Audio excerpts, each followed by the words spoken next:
listening to the best of the Martha Zoller Show.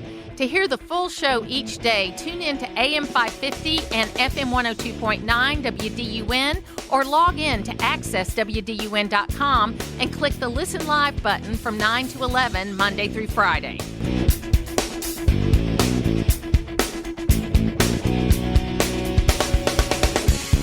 And now we are talking to Mark Meckler. It is always great to get together with him. Mark, how are you?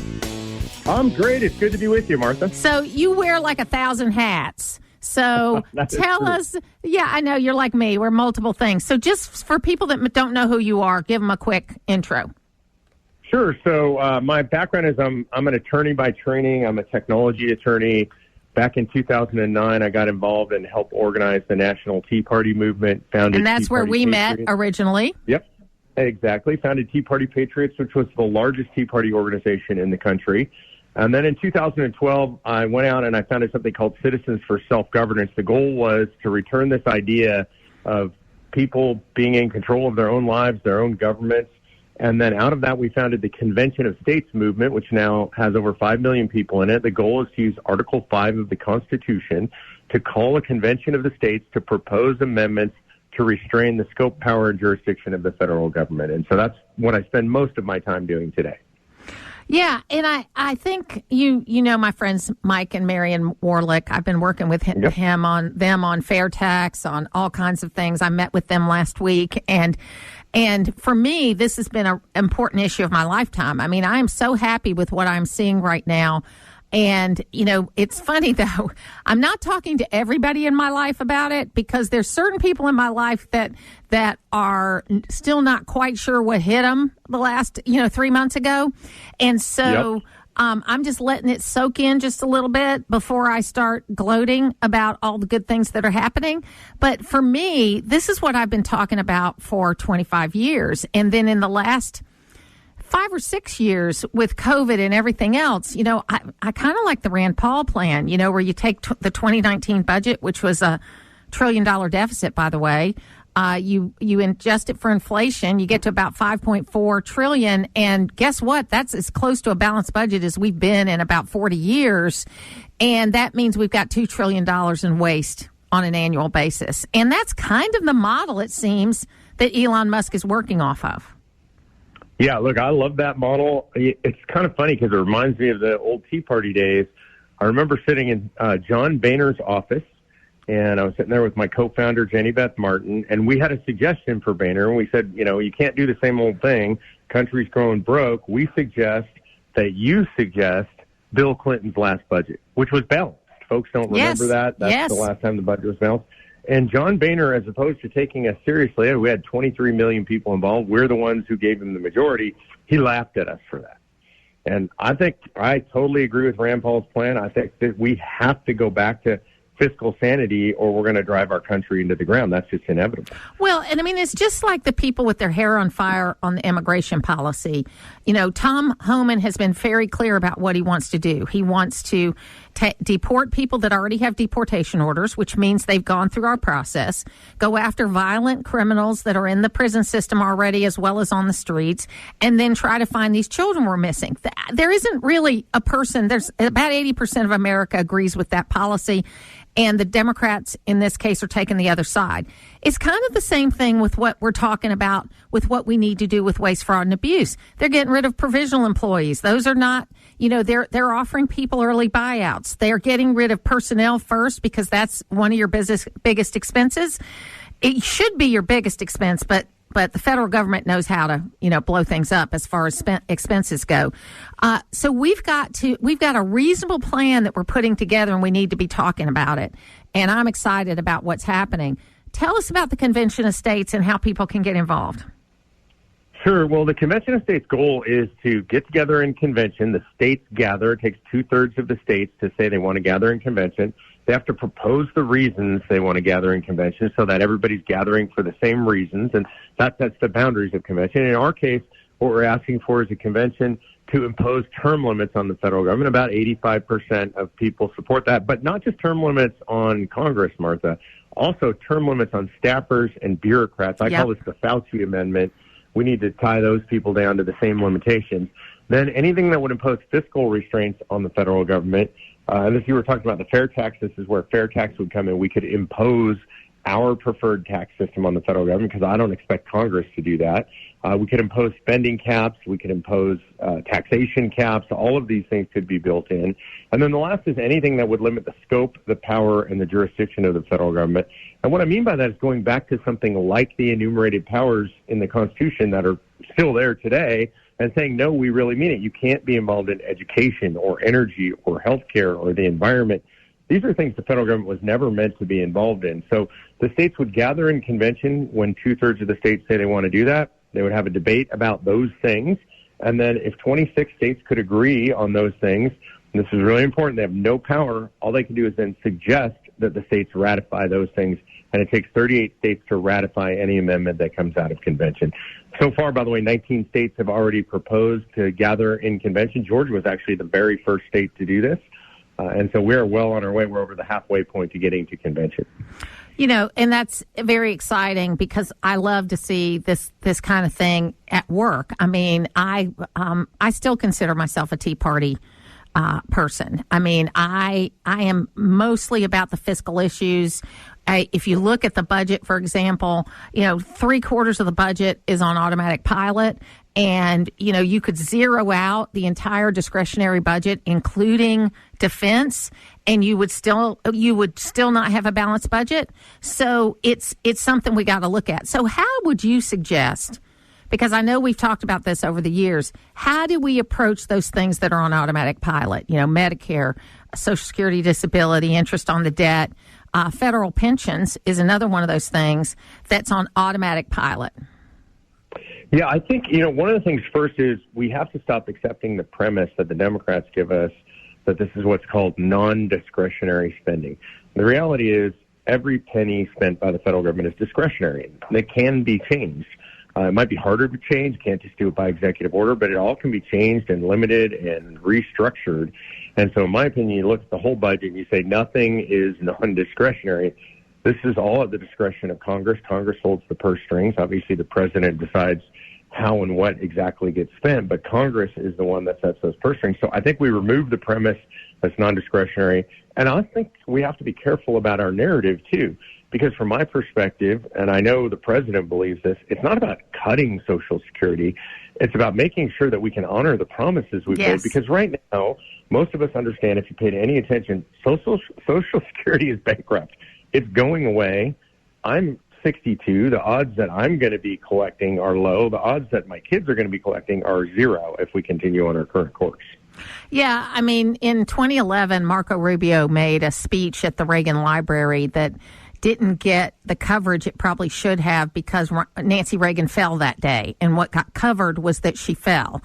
But the speech that he gave, you can find it on YouTube. I'm sure you've seen it, where he talks about that, you know, in order to save Social Security, that you got to keep your promises to people 50 and older because they've been working their entire lives with this promise.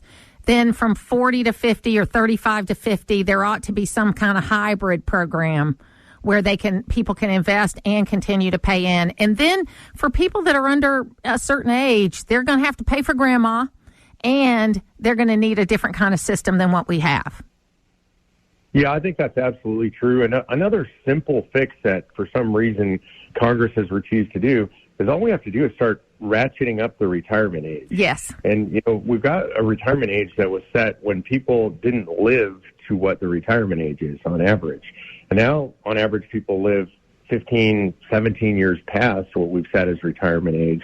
And so we just need to change that formula, and we would literally save hundreds of billions, if not trillions of dollars over the years. You know, it's funny. I'm 65. My husband's 70. So we made the decision that we were going to wait until 70 to start drawing because we wanted more income coming in from Social Security versus, you know, whether, and, you know, you can argue whether you can make up the money you could if you started at 62, all that kind of stuff. But for us, it was more of a numbers game, and that was what was best for us. And my sister was really funny because she said, well, what if you die before you're 70? And I said, well, then I won't need the money. You know, so exactly. You know, if I die before I'm 70, I won't need the money. And, you know, and somebody else can have my money. But But the fact of the matter is, you're right. It takes about 4 years to draw out all the money you've taken in. And if you live to be 65, I mean, when Social Security started, the average age was 63. And if you lived to be 63, you weren't going to live much longer because we were a much more labor-intensive society where people beat their bodies up a lot more. Plus, there were a lot of other reasons that people died younger. But now, if you live to be 65, you're probably going to live to be 85. And now, if you look at the actuary tables, most places want to they don't say you have enough money unless your money will last until you're 97. That's the new number they're looking at. This system was never designed to pay out for 30 years. No, it wasn't. And so the way that we fix that, and the truth is most people now work past 62 or 65. And I don't know about you, I'm 62. I expect you working for a long time. Yeah. I like working. I like what I'm doing. I'm doing things on my own terms now, and I love it. Yeah, exactly. And so the idea that, suddenly I'm going to collect retirement funds from Social Security when I'm still very easily able to work seems to me that pushing that back a little bit. And it's interesting, when you talk about my understanding is every $1 billion that the federal government spends, you need to push the retirement age back about a half a day to make up for that. And so I think if you said to people, look, you want these programs? Well, we just push your retirement back a half a day, push it back a day, push it back a week. Most people can understand that. You mentioned earlier in this conversation that we're doing all these things that the average people just like. Trump is saying, and I agree with this, it's just common sense. Musk is saying it's just common sense. The idea of pushing our retirement back, if you said to the American people, we're going to push the retirement age back 6 months or even a year, most people, especially like if you grandfather in people maybe who are over 50, over 55, over 60, most people wouldn't object to that, and it would literally save hundreds of billions, if not trillions of dollars. Right now. I mean, today. Right now. Yeah. I mean, it would be different. And I think that, like I'm in that group of people with that 67 in 10 months is my full retirement age, or 66 in 10 months. And then you're probably 67 because you're a little younger than I am. So, right. It's easy and it takes time to get people used to it, but it'd be something we could do tomorrow. I don't know if it's going to be in the budget that they're putting forth. I just want to know your thoughts. We want to give people how to join the Convention of States again before we let you go. But what are your thoughts on what's happening with the budget deadline that's happening right now? I'm frustrated with it, to be honest with you. I've been watching this a long time like you have. My first early days in the Tea Party movement, I was on Capitol Hill during the first debt ceiling fight.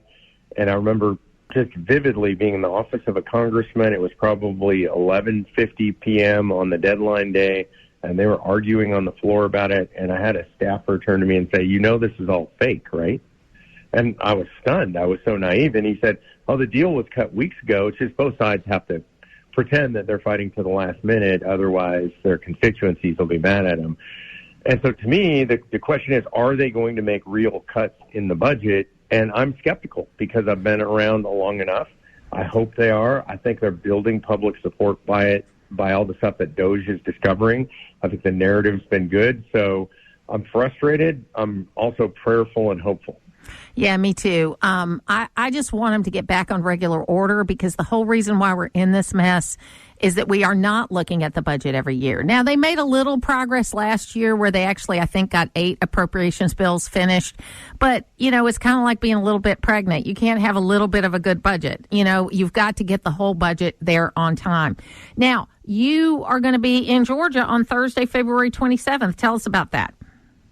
Yeah, I'm really excited about this, coming back to the place where Convention of States really got its start. So we're going to be under the Gold Dome of the Georgia State Capitol in Atlanta. We'll be there at 11 a.m. This is what we call our annual surge. We get our grassroots together. We visit legislators there under the dome. Important for people to understand that grassroots activists in Convention of States, we're not just involved in Convention of States. There's all kinds of issues that we pay attention to at the state level. Each state team is involved in at least 3 major issues every year. So if folks are interested in actually being involved instead of just listening and yelling at the radio or the TV, they can go to conventionofstates.com /GA Surge. That's GASURGE, conventionofstates.com GA Surge. And they can meet with us 11 a.m. under the Gold Dome at the Georgia State Capitol. Mark Meckler, thanks so much for being with us today. Thanks for having me, Martha. Great talking to you. It's local radio, and that's why you're listening. It's the Martha Zoller Show on AM 550 and FM 102.9 WDUN. Joining me right now is Steve Moore, and he has been like drinking from a fire hose since this new administration came in. Now, I know that our friend Joe McCutcheon thinks you are running the economy, Steve, but I think Elon Musk and Donald Trump are running the economy right now. Well, Martha, they do whatever I tell them to do. So, I'm just kidding. Look, this has been an amazing run. It's like a cleansing of all of the waste and inefficiency and the redundancy and the fraud. And they are uncovering so much of this that it is jaw-dropping. The fact that you saw the other day Lee Zeldin, who's running I guess he runs the EPA, said that Biden sent out $20 billion with a B in the last few days of his administration, and all the money went out to all these left-wing climate change groups, so left-wing activists and environmental groups, $20 billion. And now Lee Zeldin is saying, hey, you guys give that back. We can't afford this. So we'll see what happens. There was another agency, I'm going to look which one, that was $1.9 billion. They, quote, misplaced the money. They don't know what happened to it. $1.9 billion, Martha.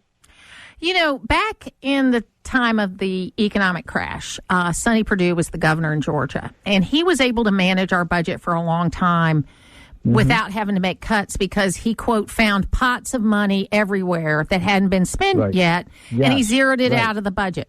So my argument all along has been because of this crazy way that we do budgets, where we don't actually do a zero-based budget every year. We're just adding on to what we've already spent. Yes. That there's a bunch of, quote, money out there that's been allocated but hasn't been spent. That if we just find all of that and get rid of it, we've probably gotten halfway to our goal. That may well be the case. You're exactly right that what happens is that, let's say they allocate $1 billion for a program, and then it gets to be near the end of the fiscal year, and they've only spent, say, $600 million of the $1 billion.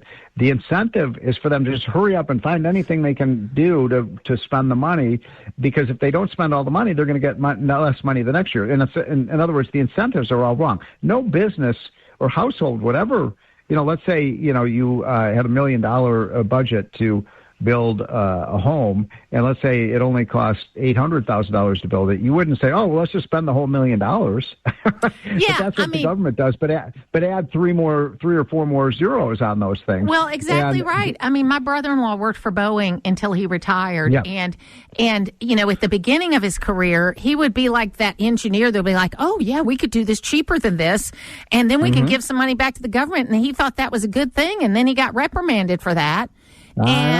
And so that's been going on for a long time, and we've got because Martha, they have something in the government I never could understand the logic of it. It's called cost plus pricing. Well, that if you have, in other words, if it costs you $1 million to build this thing, then we'll give you the $1 million plus, and then you get a plus. You get a amount for your profit. Well, under that cost plus pricing, which the Pentagon uses, all the agencies, not all of them, but many of them use, your incentive is not to cut costs because you're going to get reimbursed no matter how much money you waste. So we got to change the whole structure of how government works. No, as I said, no CEO would ever have a pricing system like what we have right now. You should be rewarded for giving money back to the Treasury, not rewarded for spending every single penny you get. And this is why the studies show that government agencies spend about 40% of their budget in the fourth quarter of the year. Yeah. Why? Because they have to spend it all, or they're going to get less the next year. I mean, so what I'm saying is we can save hundreds of billions of dollars without Americans knowing that it's gone. In other words, it's not going to affect your vital health care services or veterans payments or Social Security payments. This is just waste. By the way, how does an agency lose $1.9 billion? They don't know what happened to it. They can't tell us. If we use your numbers that they spend 40% in the last quarter of the year, then that means that they've spent about 20% of their budget in the first three quarters, 20% each. So let's assume that what they should spend in the fourth quarter is 20%. That means we're overspending by 20%. Exactly. And that's exactly right. It should be easy to do. yesterday was a bad day for CBS News. You had Margaret Brennan try to say weaponized free speech is what caused the Holocaust. I mean, so she was ridiculous, and Marco Rubio gave a... I missed that. I didn't see that. Yeah. She basically said the weaponizing of free speech is what led to the Nazis and the Holocaust. I don't even know what she means by that. I don't know either. She was criticizing J.D. Vance for the speech that he gave. Oh, I love free that speech. speech has to have guardrails. J.D. Vance is not saying he wants to put restrictions on speech. He's telling countries to stop restricting speech. That's right. And Marco Rubio gave a great answer. Now, they also, on 60 Minutes, traipsed out all these USAID employees with their sad stories about how they knew how they were going to pay for their child care last month, but now they don't know this month. These people either got a 4-week severance plus all their vacation and sick time, or they got an 8-month severance, depending on if they were probationary or they were permanent. Yes. Okay, so they know where their next meal's coming from. And if you can't find a job in the period of time when you've got a severance package like that, that's a bigger problem. Well, I agree. And, I'm in the swamp, as you know. I live, in and around these folks, and they got a sweet deal. They got a very sweet deal. I mean, I know, I'm not going to mention names, but many of my neighbors, they got 8 months severance, full pay, 8 months. Who in the private sector gets that, by the way? 8 months. Plus, they get a government retirement benefit, which is way above what a private sector worker does. And they keep telling how important it is that they do. If they're so talented, they should be able to find a job in the private sector in 5 minutes. But they've got this sweet deal in government where they're making 20% to 25% more than what a private sector worker gets. And I'm sorry, that gravy train is coming to an end. We can't afford it any longer. And they probably got accrued sick days and vacation days, too. Okay, probably. So, because I worked for the federal government for the United States Senate, and that's the way they do things, Mm-hmm. So I was like, wow. And you know what, Steve, I actually made the most money when I was working in the Senate on a consistent basis because I do a lot of contract work.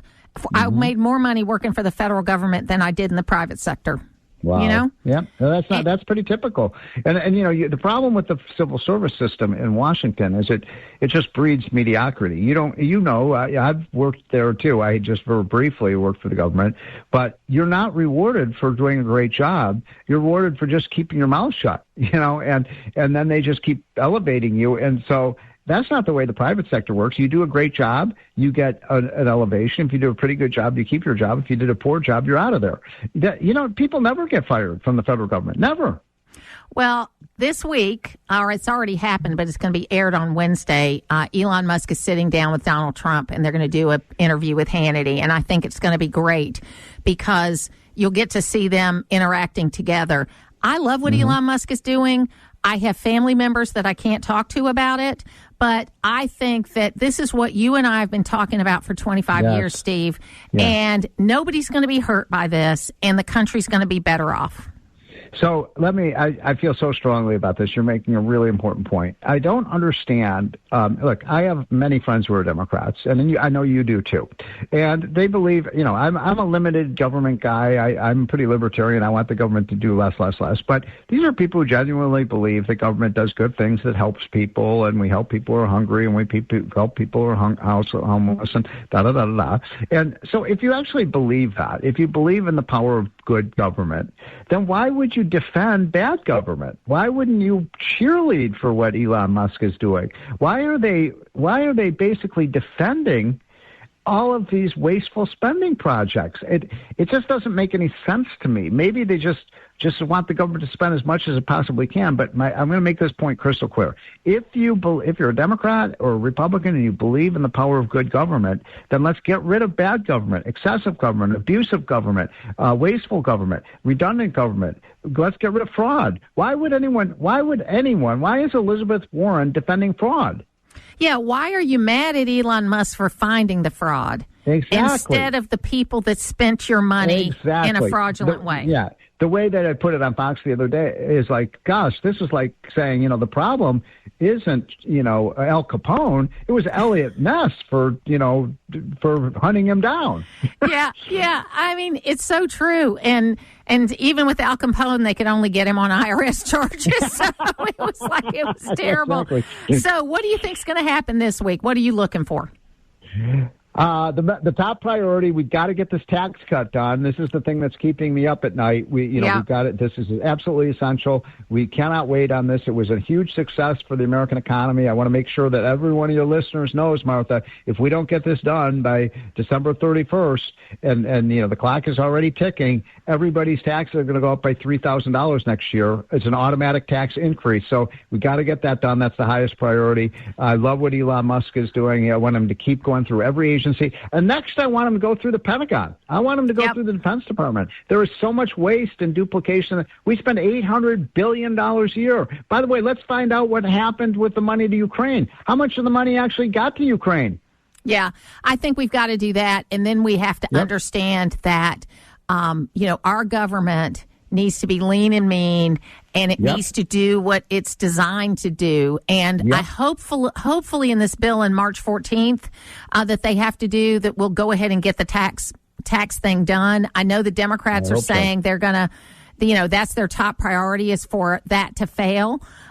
So we'll see what happens. But why? Why would they be against that? It worked. I know. We created jobs. We reduced inflation with that bill. We 90% of tax filers now don't have to itemize their deductions. We made the tax system simpler. We made it fairer. We made it pro-growth. I don't understand why a single Democrat would be against that bill. But it's important to realize what we're doing is just making sure that taxes don't go up next year. This would be, if we fail here as Republicans, it will be the biggest tax increase in American history. Yeah, we can't do that. But I think when it comes right down to it, we're going to get it through. And I'm feeling a little hopeful about this CR that's coming through, even though I don't like CRs at all. Yeah. But I hope that we will get to regular budget order this year.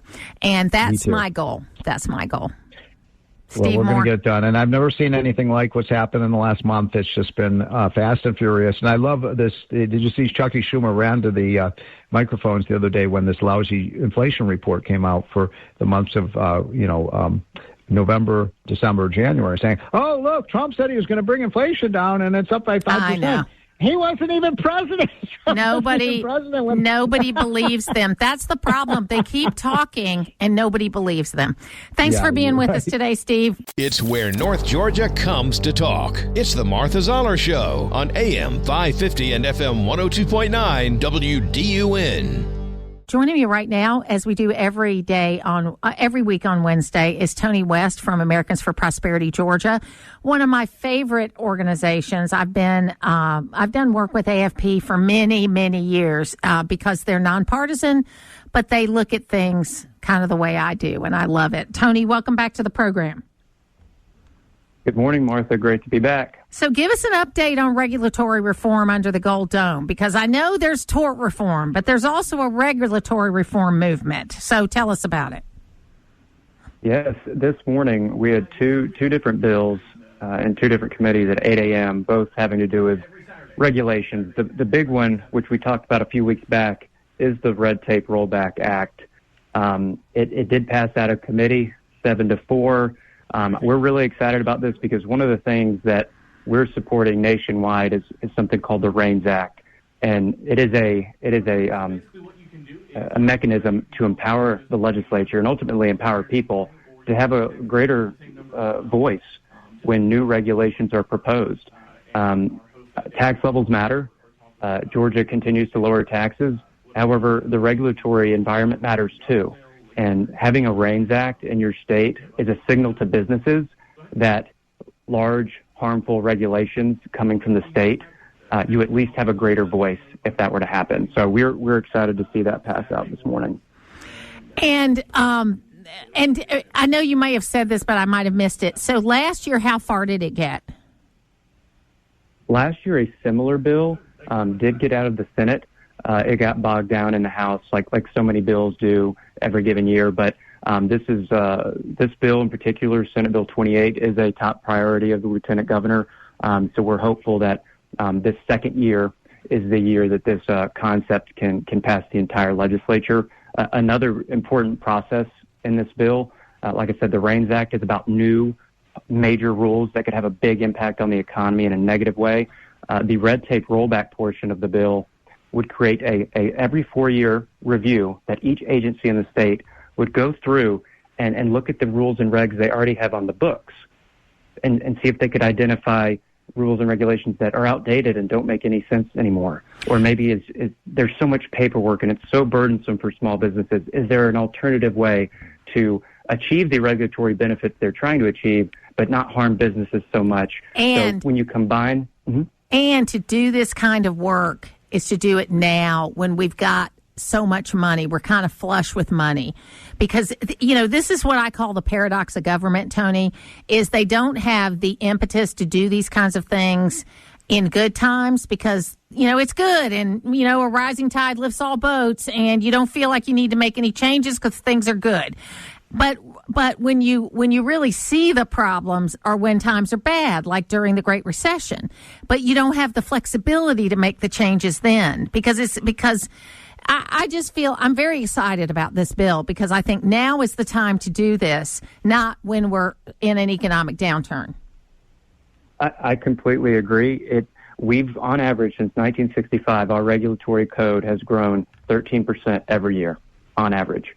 And that's in a state that we're pretty well run. Yes. But that doesn't mean that bureaucratic inertia doesn't take place even under well-run governments. That's the nature of bureaucracy, the nature of government, and to put in processes like this to just make sure I called it this morning a quadrennial spring cleaning, to have agencies every 4 years look what's on the books and see if there's a better way to do it. I think that's the least we can expect from our government, who's supposed to be serving us and helping, not harming businesses. Well, and then I think on top of that, we need to get back to what we were doing in Georgia, where you had a department every year that did zero-based budgeting. And I think that just sort of has gone by the wayside and they're not doing it. But we got to look at every line, even in a well-run state like ours, because if you're not terrified after what we're finding out every day in the federal government, which is a government that's been left alone for 40 years, basically, you got to do it on our level too, even though we're well-run. Sure, absolutely. And the second bill from this morning is a perfect example of how this could work in practice. HB 398 is that bill we talked about last year, the cottage food baker bill. A very, very simple update. As some listeners may know, we have these cottage food bakers who are licensed by Department of Agriculture to produce non-perishable goods like cookies, cakes, nuts that are present at very low public risk, and they make them out of their home kitchen. That's great. In the state of Georgia, they can go to farmers markets and sell their product. They can sell by mail. They can sell in person, but for whatever reason, the regulation did not allow for sales to third parties, so allowing them to contract with a local coffee shop or a local bakery. It's a mutually beneficial arrangement where the coffee shop would have more products to sell and the local baker could actually expand their footprint and their business. That regulation didn't allow that. We're now having to pass a bill to correct that. If the previous bill, the red tape rollback, were already on the books for the past 20, 30 years, they probably during that every 4-year review would have identified this as something that didn't make sense anymore and it was harming small bakers, and we wouldn't have had to go through the process of passing a bill. So that's just one example of how something like this works together. Well, I mean, and with your example of a coffee shop, I mean, I'm on the Gainesville Square and I've got 2 in eyesight, and I know that there's a couple of more that are in the immediate area. You not only get more options, but you get more local options for these coffee shops or bakeries or whatever these third parties are. No, they may not get a contract with Kroger or Publix, but they could get a contract with a chain of coffee shops. They could get a contract with a chain of bakeries or with a local bakery. And I just love small business. You know what I mean? I just know that is, if we lift up small business and make it easier for people to do their business, then America's going to be great. You're exactly right. That is the type of economic dynamism that really characterizes the American spirit and the pursuit of the American dream, and regulatory reform and making sure our laws and regulations are achieving the purposes they set out to, the legislative intent of them, and not harming the economy is really smart policy, and that's why I'm excited for some of these bills going through this year. Absolutely. Anything else on the docket that you're looking for going forward? I'm solely focused on those two right now. We talked about it last week, but there may be a hearing again on the Senate Bill 34, the issue with rising energy costs and trying to protect ratepayers that we talked about last week. So that's still moving. We'll see what happens there. Absolutely. Tony West from Americans for Prosperity, thanks so much for being with us today. Thanks, Martha. Putting the talk in news talk. It's the Martha Zoller Show on AM 550 and FM 102.9 WDUN. To hear the full versions of last week's Martha Zoller shows, go to the podcast page at accesswdun.com, and you can follow me on social media at Martha Zoller.